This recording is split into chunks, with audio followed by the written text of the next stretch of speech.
that at some point all of us will transition. But the American people do not deserve to die as a result of the Republican cruelty that is in this legislation. Do not deserve to die as a result of the cruelty that is embedded, Mr. Speaker, in this legislation. Ending Medicaid as we know it, the largest cut to Medicaid in American history. And as a result of this all-out assault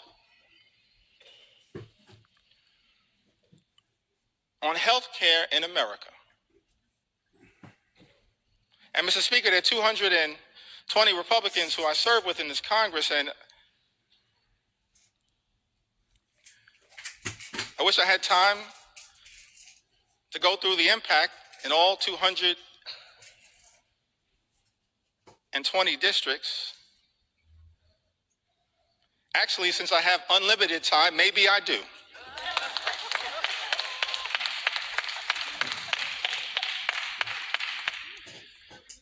But, Mr. Speaker, I figured that, I'll start in my home state of New York.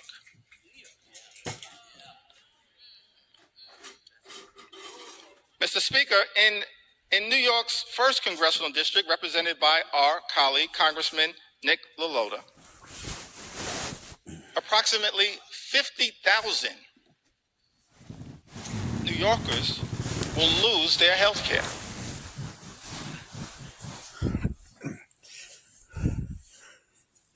In New York's 24th Congressional District, Mr. Speaker, represented by our colleague, Congresswoman Claudia Tenney, over 30,000 New Yorkers will lose their health care.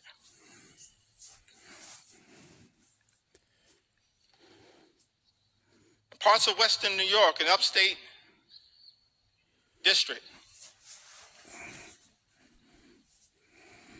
New York 23, currently represented by Congressman Nick Langworthy, approximately 35,000 New Yorkers will lose their health care as a result of Trump's one big ugly bill.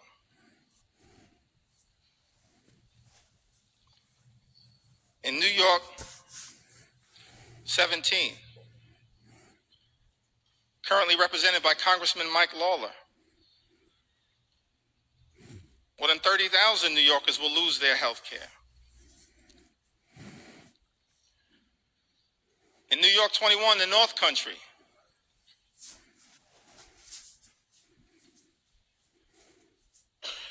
represented by Congresswoman Elise Stefanik,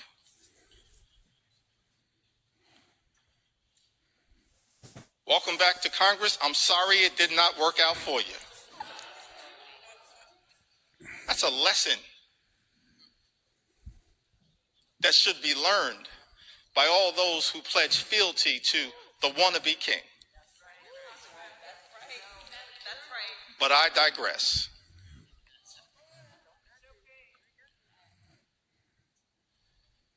New York's 21st Congressional District, currently represented by Congresswoman Elise Stefanik, approximately 44,000 New Yorkers will lose their health care.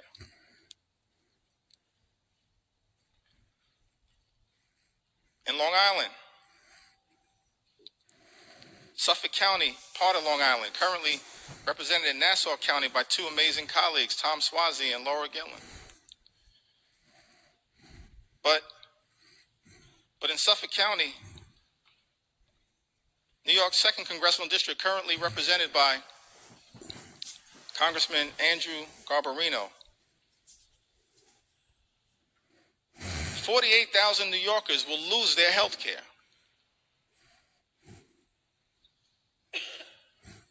In Suffolk County, in New York's 2nd Congressional District, as a result of Trump's one big ugly bill. And in the 11th congressional district, a district that includes all of Staten Island, a district, Mr. Speaker, currently represented by Congresswoman Nicole Malliotakis, more than 50,000 New Yorkers will lose their health care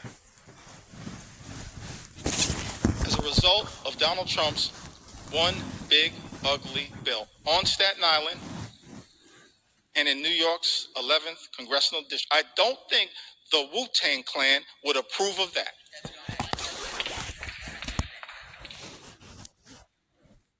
It's incredible to me. In district after district after district, Mr. Speaker, represented by my Republican colleagues, so many Americans will stand to lose their health care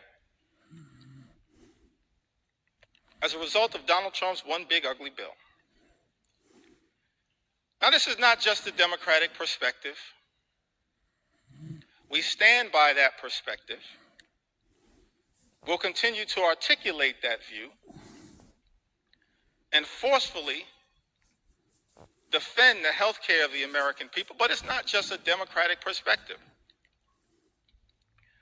And so I thought that it was important that we enter into the record some of the words, Mr. Speaker, of members of the House Republican Conference who wrote directly to you, Mr. Speaker, in their own words, talking about the challenges of this one big ugly bill. February 19th of this year, in a letter written to the Honorable Mike Johnson, Speaker of the United States House of Representatives, the subject line was, "Protecting American Communities in the Budget Reconciliation Process." For all of the American people who may be watching the floor of the House of Representatives right now, that's the process that we're in. It's one big ugly bill. Mr. Speaker, Republicans chose to go down this road because Republicans are uninterested in actually trying to find bipartisan solutions to solving problems on behalf of the American people. And so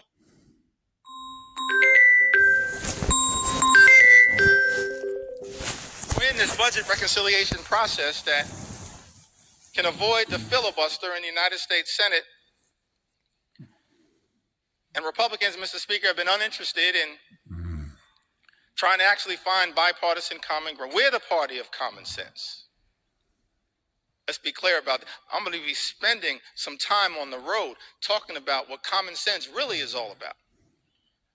Common sense certainly is not taking health care away from the American people. So in this letter on February 19th, and I got a lot of statements that have been entered into the record, but I figured we'd start with this one. February 19th, Dear Speaker Johnson, as members of the Congressional Hispanic Conference, that's different than the Congressional Hispanic Caucus. The Congressional Hispanic Caucus right now is fighting hard on behalf of the health care of the American people. On the Democratic side, that's call that the real CHC. The Congressional Hispanic Caucus is fighting hard on behalf of the American people. But this is a letter as members of the Congressional Hispanic Conference. Mr. Speaker, as you know, these are Republicans here in the House of Representatives. and those who represent sizable Hispanic populations. We are writing to express our concerns regarding possible funding decisions stemming from the House Budget Resolutions Committee instructions advanced on February 13, 2025. Those budget instructions, by the way, were what set this whole toxic process in motion that has resulted in this moment that we find ourselves in right now on the floor of the House of Representatives, connected to this one big ugly bill. And in this letter, it says that while we fully support efforts to rein in wasteful spending and deliver on President Trump's agenda, let me park right there parenthetically for a moment. Nothing in this bill is about waste, fraud, and abuse. Nothing is doing anything meaningful about waste, fraud, and abuse. The letter continues, it is imperative that we do not slash programs that support America. We've got these varicose veins all over your legs here. Let's talk about some of the ways we can treat that for you. House Budget Resolution proposed $880 billion in cuts to programs under the jurisdiction of the House Committee on Energy and Commerce, with Medicaid expected to bear the brunt of these reductions. Their words, not our words. Nearly 30% of Medicaid enrollees are Hispanic Americans, and for many families across the country, Medicaid is their only access to health care. Slashing Medicaid would have serious consequences, particularly in rural and predominantly Hispanic communities, where hospitals and nursing homes are already struggling to keep their doors open. Of the House Republican Conference, warning about the devastating impacts of this one big, ugly bill. It goes on to say that the House Committee on Education and the Workforce has been tasked with cutting $330 billion, where federal aid for higher education, such as Pell Grants, may be a target for reductions. Once again, let me park right there parenthetically to make the observation. This bill also assaults higher education in the United States of America. That's a disgrace. And Mr. Speaker, members of the House Republican Conference predicted that that would occur. Their words, not our words. House Committee on Education and the Workforce has been tasked with cutting $330 billion, where federal aid for higher education, such as Pell Grants, may be a target for reductions. Hispanic students make up a significant share of Pell Grant recipients, many of whom are first-generation college students, striving for a better future for themselves, their families, and our nation. If we are serious about empowering the next generation and strengthening our workforce, we must facilitate and not undermine opportunities that help students succeed. Finally, the House Committee on Agriculture has been directed to cut $230 billion.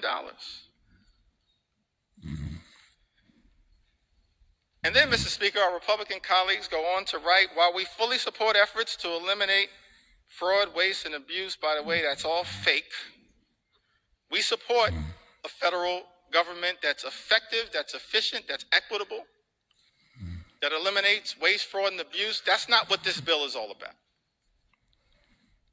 But it goes on to say, while we fully support efforts to eliminate fraud, waste, and abuse, we must ensure that assistance programs such as SNAP remain protected.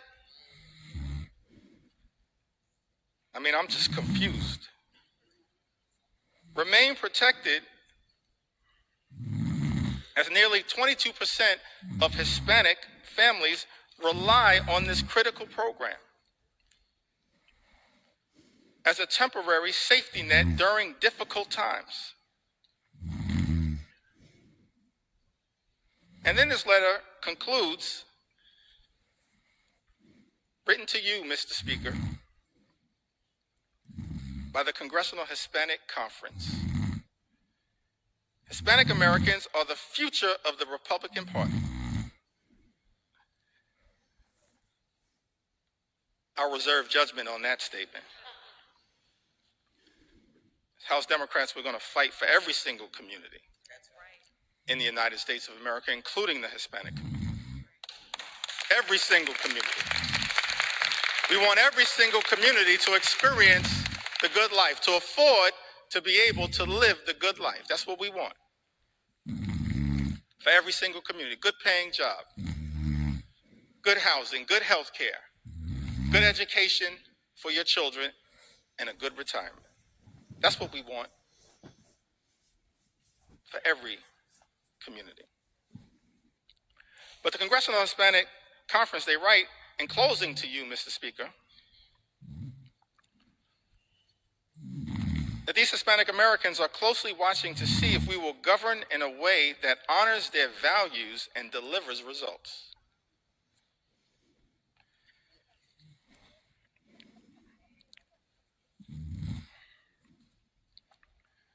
Just to make sure that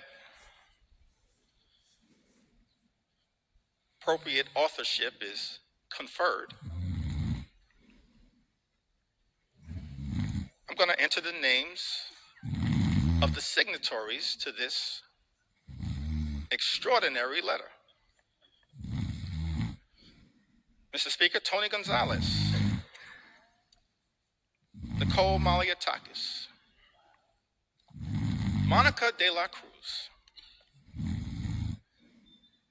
David Valadeo, who represents more Medicaid recipients than any other member of Congress, Juan Ciscomani, Rob Bresnahan, what a beauty, James Moylan, Kimberlyn King Hines. They all signed this letter. And the question that many Americans have to ask right now is that after signing a letter indicating your commitment, Mr. Speaker, to protecting Medicaid and SNAP and access to affordable higher education through Pell Grants, how is it possible that, Mr. Speaker, some of our Republican colleagues will turn around and devastate Medicaid, devastate supplemental nutritional assistance, and devastate the ability of Hispanic communities to achieve the type of upward mobility, in part through higher education, that is talked about in this letter? That letter was written in February. And then we go to March. Can I talk about it?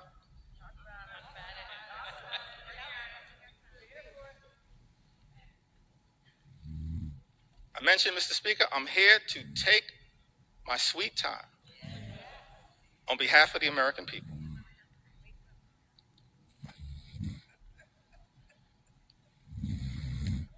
And so on March 9th, there's a letter that's written to Ways and Means Chairman Jason Smith, Mr. Speaker. By my count, 21 Republicans signed this letter. And it's about the importance of the clean energy economy in the United States of America. I would assume, based on this letter, that all of the signatories to this particular piece of correspondence are now horrified by the attack on clean energy jobs, and the clean energy economy in this one big ugly bill. But we'll see shortly, because everyone is going to have to go on record. But in this particular letter, written on March 9th, Mr. Speaker, 21 members of the House Republican Conference write to Chairman Jason Smith.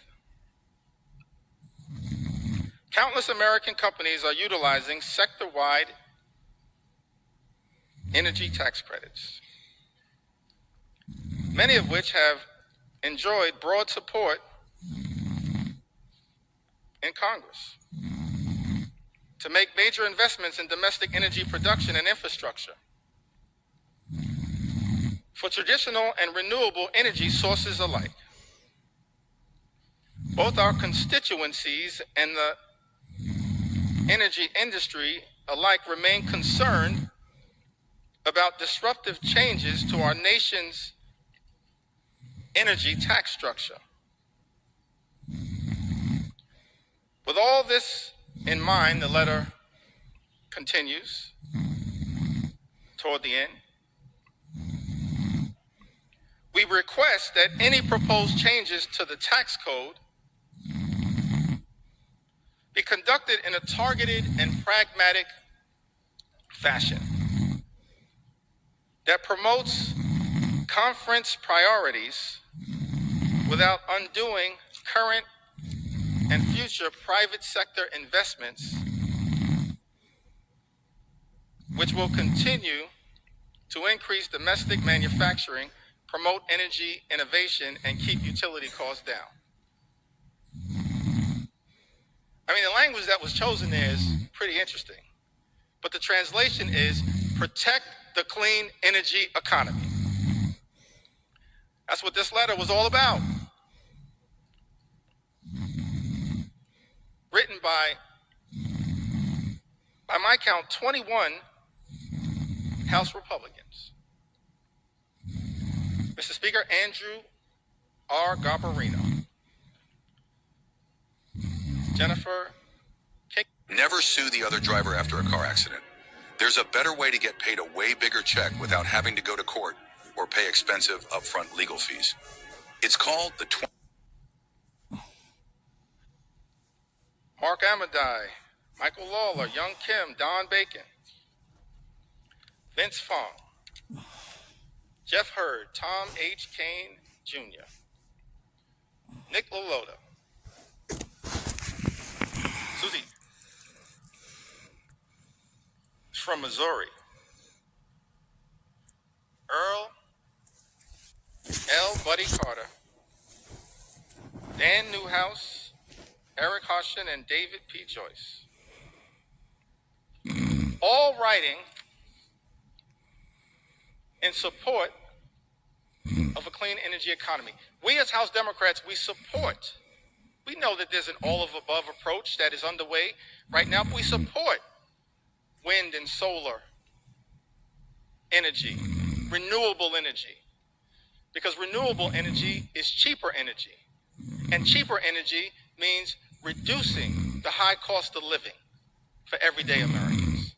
That's what we as House Democrats support. And yet, I'm perplexed because this letter was written, but the one big ugly bill represents an extraordinary and unprecedented assault on clean energy and cheaper energy in the United States of America. Mr. Speaker, I asked the question, what are those 21 Republicans going to do when it comes to voting for this one big ugly bill?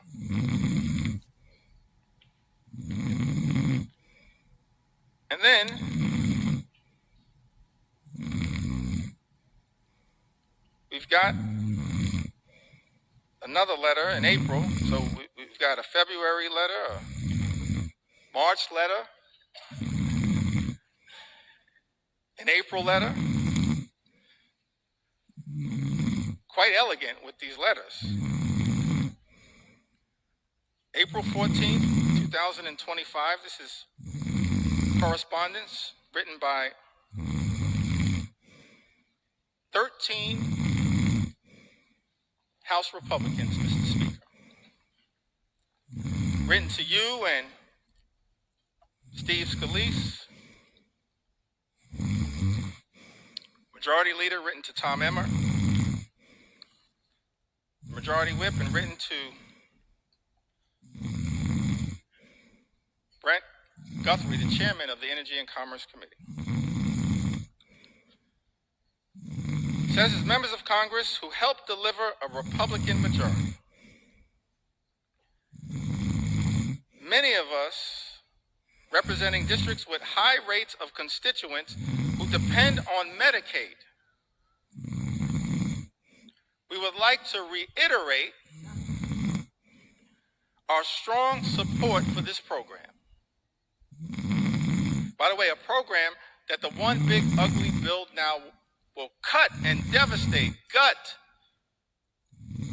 Mr. Speaker, by almost $1 trillion. In this letter, 13 Republicans say we would like to reiterate our strong support for this program that ensures our constituents have reliable health care. Balancing the federal budget must not come at the expense of those who depend on these benefits for their health and economic security. Mr. Speaker, that's their words, not our words.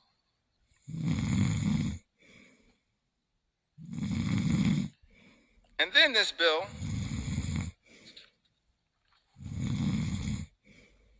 makes an extraordinary declaration. I think it's important for us to understand who led this bill. David Valadao. These are just facts, Mr. Speaker. Publicly issued letters. David Valadao, Don Bacon, Jeff Van Drew, Rob Bresnahan, Juan Ciscomani, Jen Kiggins, Young Kim, the usual suspects. Robert J. Whitman, Cole Malliotakis, Nick LaLota, Andrew R. Garbarino, Jeff Hurd, and Michael V. Lawler. By my count, 13 members. And in some of the relevant portions of this letter, it says to strengthen Medicaid, we urge you to prioritize care for our nation's most vulnerable populations. Our constituents are asking for changes to the healthcare system that will strengthen the healthcare workforce, offer low-income, working-class families expanded opportunities to save for medical expenses, support rural and underserved communities, and help new mothers.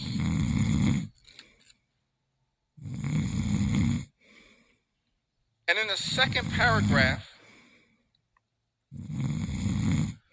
of this letter dated April 14, 2025, Speaker, these 13 members of the House Republican Conference make this extraordinary representation. It says, however,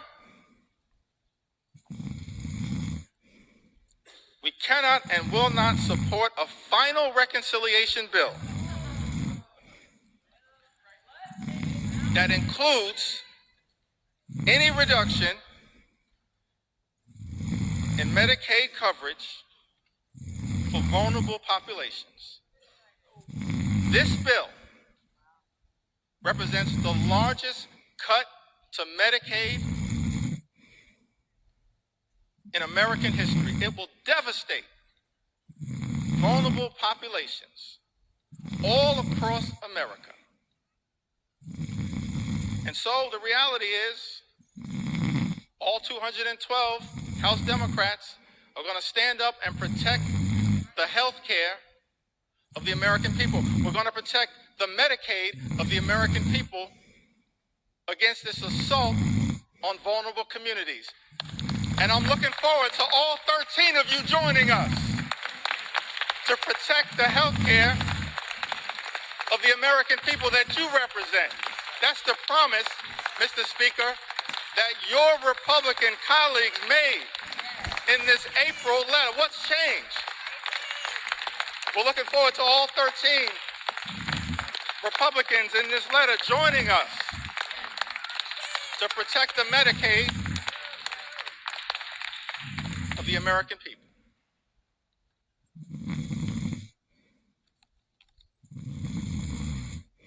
And you know, this SALT issue is also an interesting one.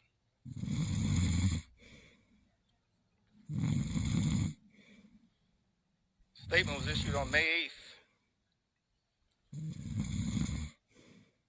from my colleagues in the New York delegation: Elise Stefanik, Andrew Garbarino, Nick LaLota, Mike Lawler. Just facts right now. Big talk about standing up to protect the state and local tax deduction. And what's interesting, let's make sure we set the record straight here.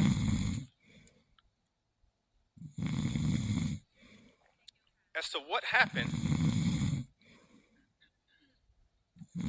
to the state and local tax deduction, which impacts millions of hardworking American taxpayers all across the country, including in the districts represented by the individuals that I just named. The state and local tax deduction was decimated, Mr. Speaker, by Donald Trump, House Republicans, and Senate Republicans in 2017 in connection with the GOP tax scam that callously and unnecessarily imposed a $10,000 cap, wiping away thousands of dollars a year for hardworking American taxpayers. Republicans did that. Mr. Speaker, let's set the record straight. And so, Mr. Speaker, there are people in this chamber claiming to be saviors. Saving what? From the devastation that Republicans have wrought by decimating the state and local tax deduction? And you know what's interesting about this is that people who are against this claim that the state and local tax deduction is subsidizing states in certain places to the detriment of others. But every single state that suffered from the Republican effort, Mr. Speaker, under Donald Trump's presidency in 2017 to We're at a warehouse here in Texas, and we're unboxing this brand new air conditioning system. And all thanks to our summer special, you're able to get a brand new system for your house as well for $0 down, so no money up front, and small, manageable monthly payments of literally just $39 a month. Guys, $39 a month, $0 down. You get a brand new system that's going to be able to cool your home perfectly all year round. So if this interests you, if you'd like a few more details on this offer, click the link below. You're going to be taken to a website with a quick survey. Fill out your information and we'll be in touch.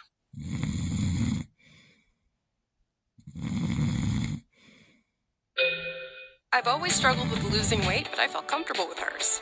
In a month, I've lost over 7 pounds. I've lost just over 12 pounds in 4 weeks. Hers was exactly what I needed. Lose weight your way. Start today at forhers.com.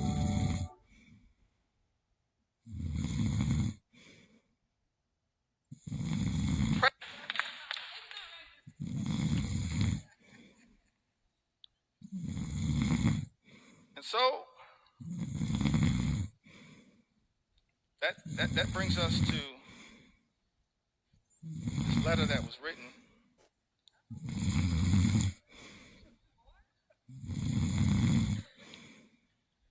Prolific writers, Mr. Speaker, in the House Republican Conference on June 6th. I'm really confused by this combination of this particular letter, followed by an interesting statement that was made after the Senate passed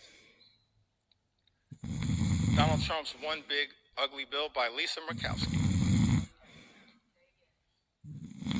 And maybe somebody, Mr. Speaker, can help me reconcile these statements. Because all of us in the House and in the Senate were independently elected to stand up on behalf of our constituents in the chambers that we serve in. I'm going to get back to that point momentarily. So in the House, passed this One Big Ugly Bill initially in late May. It devastated Medicaid, devastated nutritional assistance, devastated the clean energy economy that actually is benefiting red state after red state after red state in the United States of America. And so,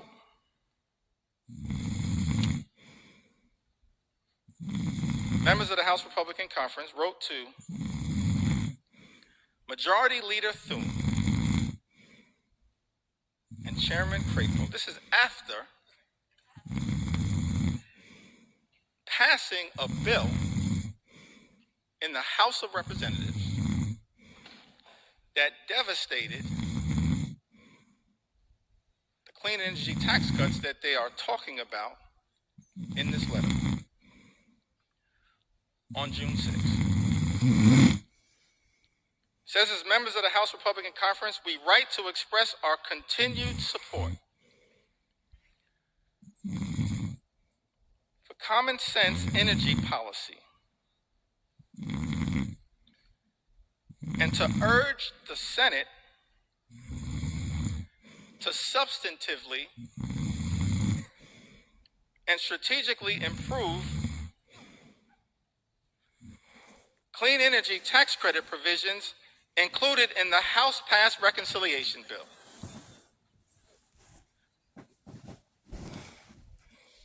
I mean, what is happening right now? Maybe I don't understand the legislative process. So in this letter,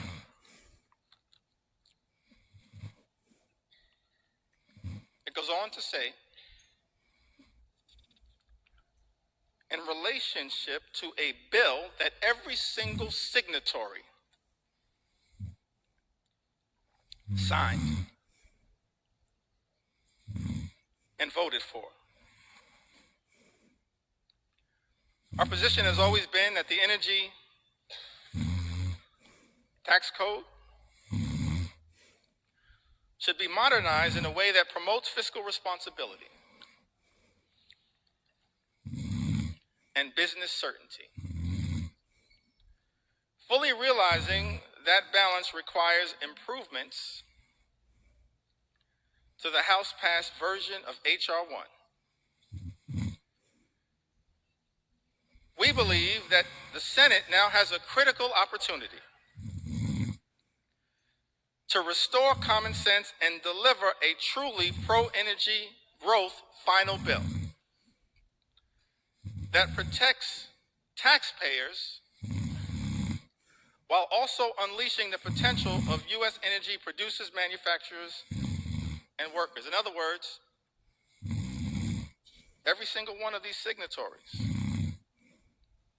Jen Kiggins, Brian Fitzpatrick, Juan Ciscomani, Nick LaLota, Mike Lawler, Andrew Garbarino, Don Bacon, Mark Amadei, Gabe Evans, Young Kim, David Valadeo,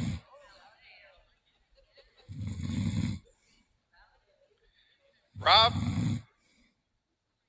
Bresnahan, and Thomas H. Kane Jr. Every single one of these signatories voted for a House bill that undermined the clean energy economy, noted that it would hurt their own constituents, voted for the bill anyway, and then begged the Senate to make a difference. That's not how we should be legislating in the United States House of Representatives. That's not how you legislate, particularly when every single House Democrat voted against the bill. It left the House, limped out of the House by a single vote. So every single signatory on this letter could have stopped the bill. That you yourself, Mr. Speaker, indicated the signatories of this letter damaged the very thing they claim to be fighting for. I'm confused, perplexed, flummoxed at what the heck is going on. Extraordinary.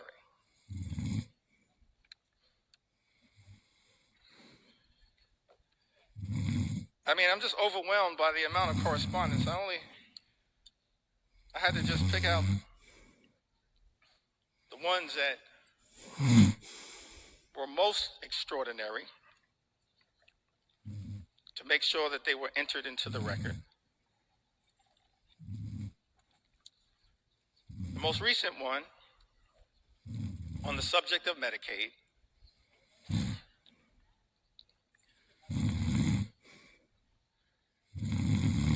was written on June 24th. It was directed to the Honorable John Thune, Majority Leader of the United States Senate, the Honorable Mike Johnson, Mr. Speaker, Speaker of the U.S. House of Representatives. I think it had, by my count, 16 members. No surprise, y'all. It was authored by David Valadeo.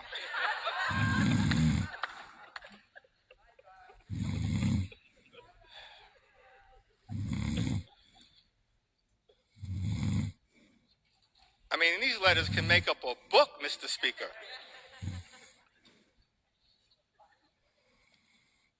David Valadeo, Juan Ciscomani, Rob Bresnahan. Mr. Speaker, these are just facts.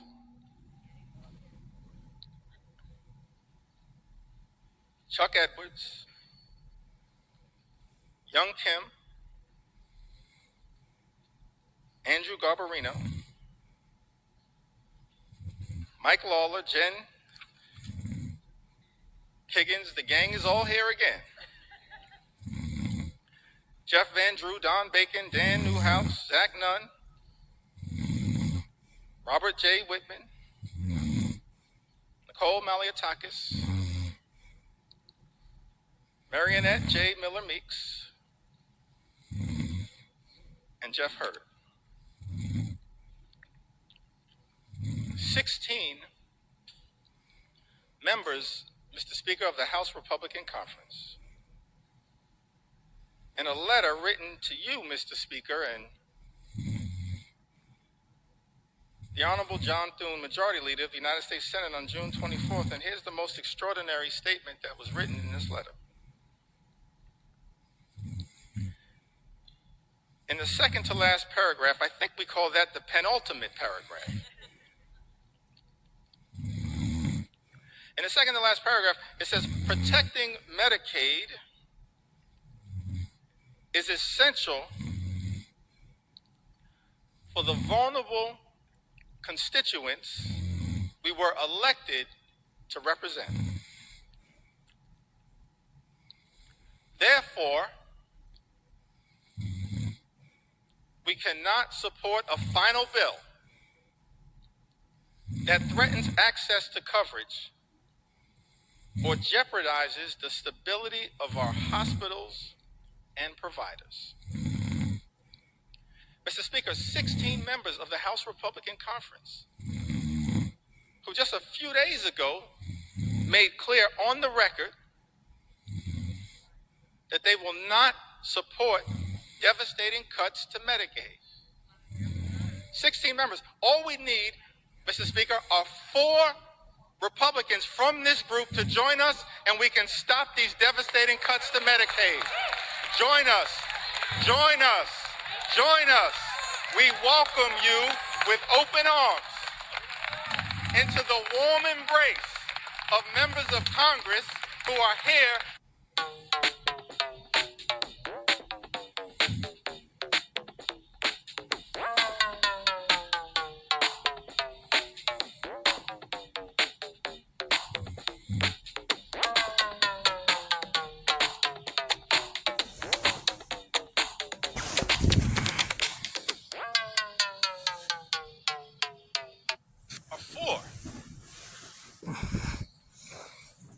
And so many of y'all are on record. So as I conclude this section of this particular presentation, and we still got some ground to cover, we're going to continue as House Democrats to take our sweet time on behalf of the American people, because the issues are too significant to ever walk away from.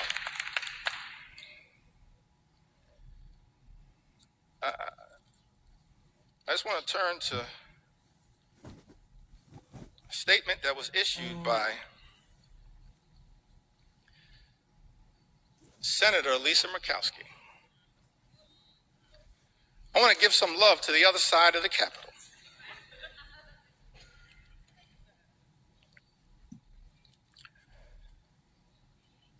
And again, Mr. Speaker, these are just the words that were issued. I'm not even trying to characterize the words.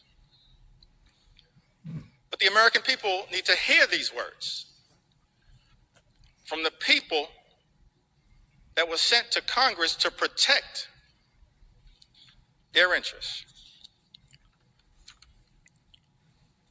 Senator Lisa Murkowski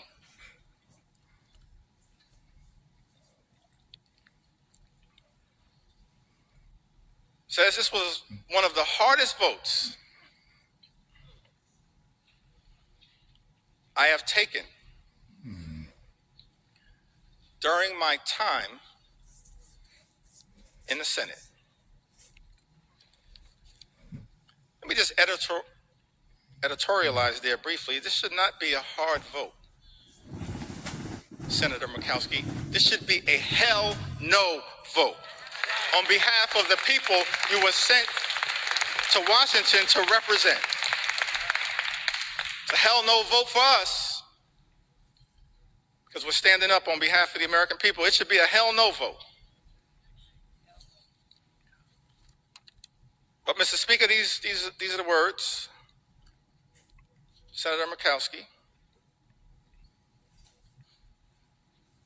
says this was one of the hardest votes I have taken during my time in the Senate.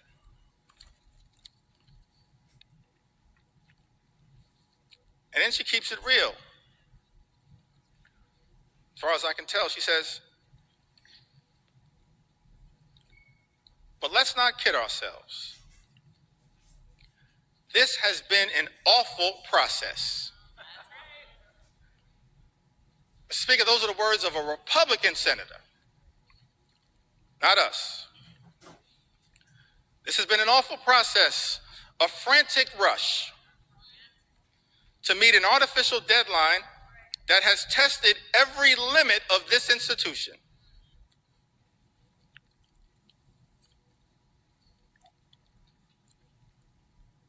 While we have worked to improve the present bill for Alaska,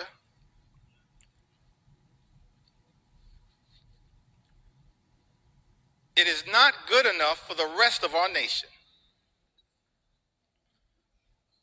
And we all know it. Yes, Senator Murkowski, we all know this one big, ugly bill will devastate everyday Americans across this country. And yet, in the concluding paragraph, this comes after Senator Murkowski voted for this bill, the deciding vote in the United States Senate, says, my sincere hope is that this is not the final product.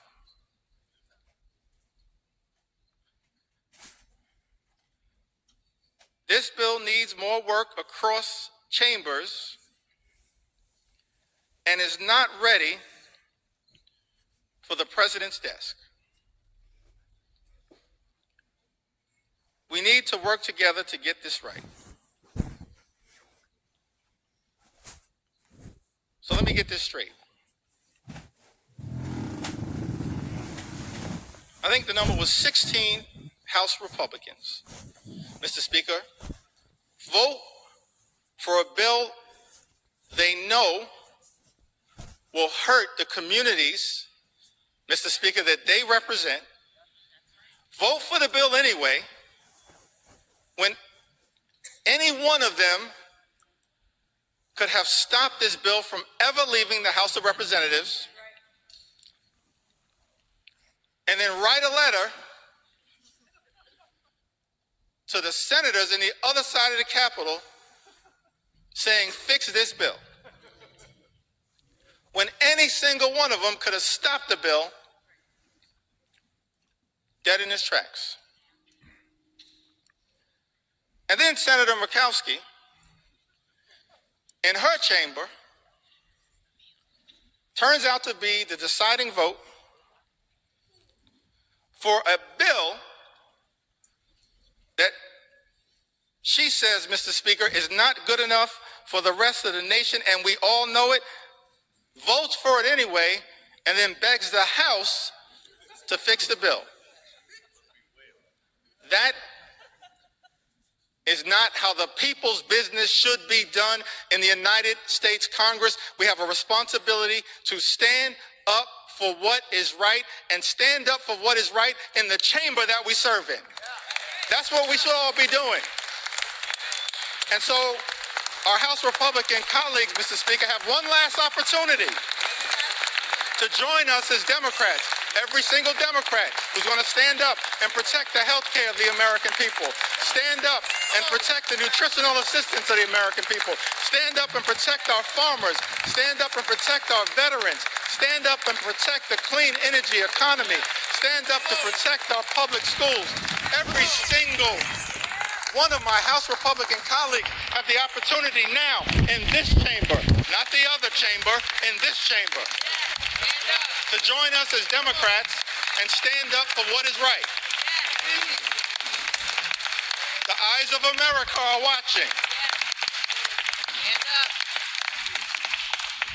Started this process, Mr. Speaker, 3:28 in the morning, this debate.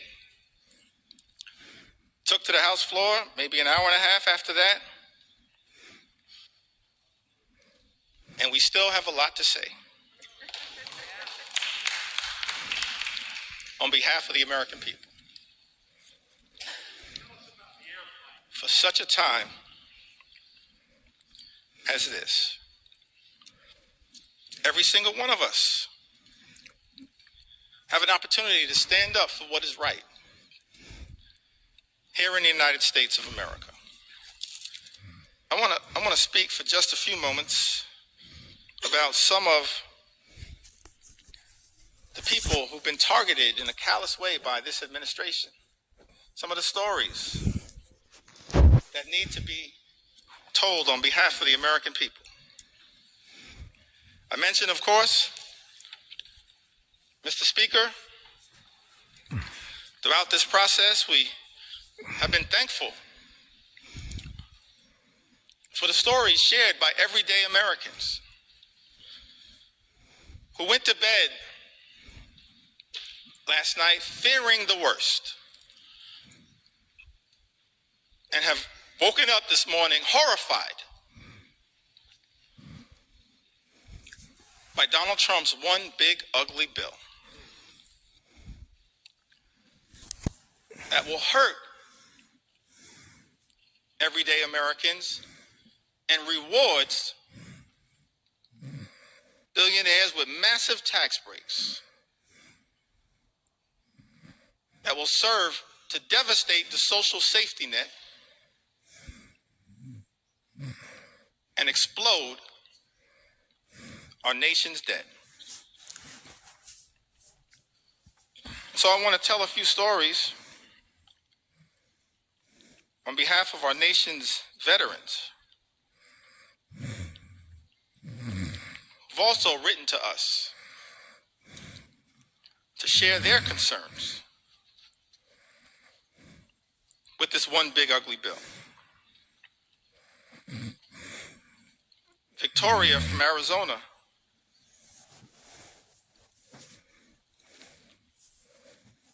wrote to us, Mr. Speaker,